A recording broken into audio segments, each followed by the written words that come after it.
अघोरी कृत्य करण्याच्या प्रयत्नात असलेल्या 5 आरोपींना अटक। यवतमाळ तालुक्यातील साकूर येथे काही व्यक्ती अघोरी कृत्य करण्याच्या होते प्रयत्नात, मात्र यवतमाळ ग्रामीण पोलिसांनी टाकला छापा। घरातील एका खोलीत मोठा खड्डा ठेवला खोदून।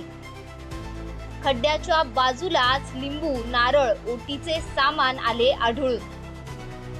घटनास्थळावरून 5 आरोपींना करण्यात आली अटक। गोपनीय माहिती मिळाली की साकूर मूळगाव येथे काही इसम हे गुप्तधनासाठी जमलेले आहेत। अशा गोपनीय माहितीवरून आम्ही तिथे स्टाफसह जाऊन पंचासह जाऊन तिथे छापा टाकला असता त्या ठिकाणी पूजेचे साहित्य जसं की नारळ, लिंबू, इतर पूजेचे साहित्य व तिथे खड्डा खणलेला मिळून आला।